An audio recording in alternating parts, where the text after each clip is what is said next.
starts now. Right now at 6:30, a grand jury clears a Baldwin County deputy of any wrongdoing in a deadly shooting last year. Tonight, a look at dramatic new video of the moments leading up to that encounter. Then, remembering a corrections officer killed in the line of duty in Atmore. The dedication to Officer Kenneth Bettis and how it's putting prison reform back into the minds of some lawmakers.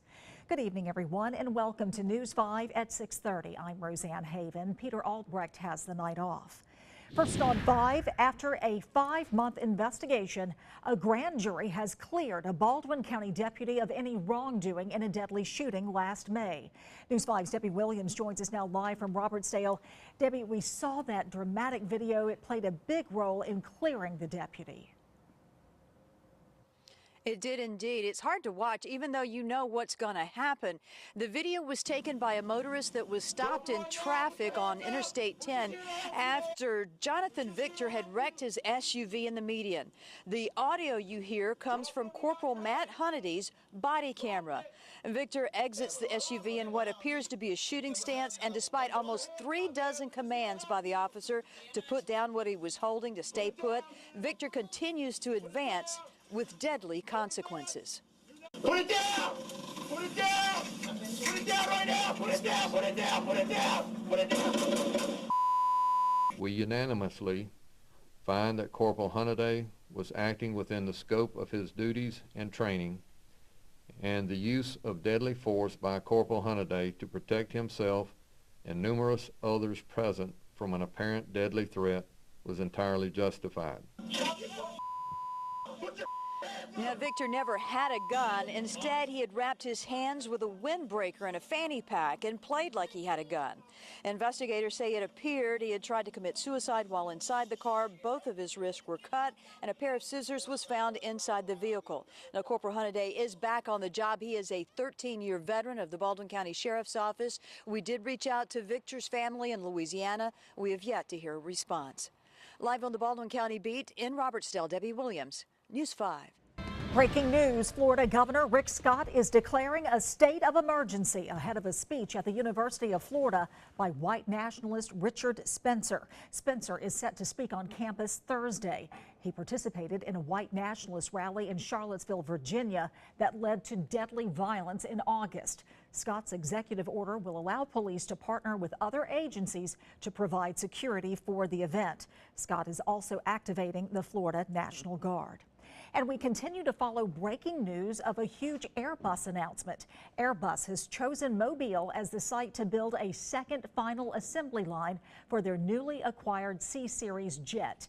This is all due to a partnership between Airbus and Bombardier Plane Manufacturing Company. Mayor Sandy Stimpson shared the announcement on social media, saying Mobile is open for business. We are learning new details in the death of a 9-year-old girl in Pensacola. 3 family members have been arrested for the death of Derica Lindsay. The arrest report reveals her cousin, 64-year-old Veronica Posey, who you see on the left of your screen, allegedly sat on the child to discipline her. Deputies say they had been to the house on Bryant Road before. In June, deputies were called after the mother and father reported Lindsay and her younger sister were missing. Posey is charged with child neglect and homicide. James Smith is facing neglect of a child, and Grace Smith, Lindsay's mother, is charged with neglect of a child and cruelty toward a child. Rescue crews continued to search for a missing worker following this fiery oil rig explosion on Lake Pontchartrain near New Orleans. The rig blew up after workers were using cleaning chemicals on the platform. 7 people were injured. At least 3 remain in critical condition. Crews will also assess the lake's water quality. The cause of the explosion is still under investigation. Well, it's been a cool fall day across the Gulf Coast, a welcome sight for many. Question is, how long will it last? Let's go to Chief Meteorologist Alan Seals. Alan? It is going to last for many nights and many days, and an even more welcome sight is that beautiful red sunset. You've heard the expression, red sky at night, sailor's delight. Well, there it is on our Alpha Sky Cam from here at News 5. All across the News 5 area, similar scenes. If you're in Pensacola, that's a live view from our camera powered by Unity Fiber. And then, of course, on the Mobile River, looking toward the east from Gulf Quest Maritime Museum, same story. We've got a north wind. You see the little arrow pointing to the north? Well, that tells you dry air has finally arrived. And the bonus of the dry air is humidity down and temperatures heading down. We're all in the 60s with the exception of Destin. Later tonight, look at the split. Lower 50s if you're along I-10 or southward. If you're inland, it's going to be upper 40s. And then we keep the sunshine for the next couple of days. I've got more on that as we look toward your weekend in the forecast in a few minutes. The Alabama Department of Corrections paid tribute today to a fallen corrections officer killed in the line of duty. Kenneth Bettis died last year after an inmate attacked him at Holman Prison. As News 5's Chad Petrie reports, prison officials say they've made progress keeping inmates and officers safer. A somber ceremony in the rain to change the name of a portion of Highway 21 that leads to Holman Prison. Officer Bettis gave his life, not just for his family and his job, but for the state of Alabama. Bettis's death is something that has kept people, especially his family, asking why. Why would you have a maximum security prison and you had a prisoner with the capability of making weapons that can destroy you? Why?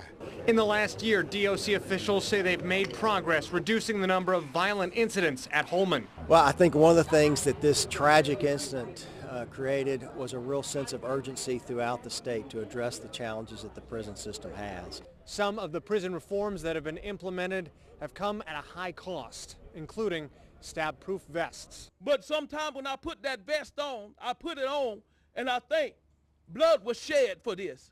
Blood was shed for this. It makes me want to be more retroactive than reactive. Family and friends remember Bettis as a valued officer who was great at his job.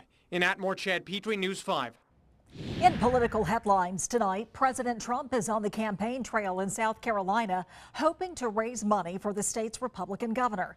As we saw in Alabama's runoff between Roy Moore and Luther Strange, a presidential endorsement doesn't always guarantee future success.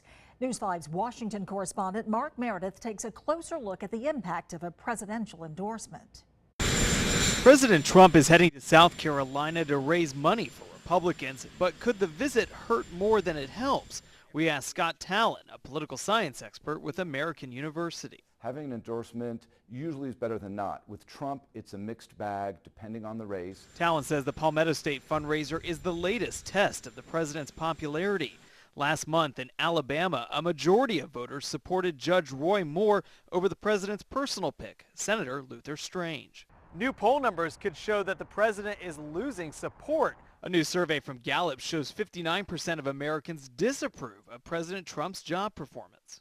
But that's not stopping the president from criticizing Democrats. This weekend, the president weighed in on Virginia's gubernatorial race, saying, quote, "The Democrats in the southwest part of Virginia have been abandoned by their party." But Talon says it's Republicans who should rethink asking for the president's support.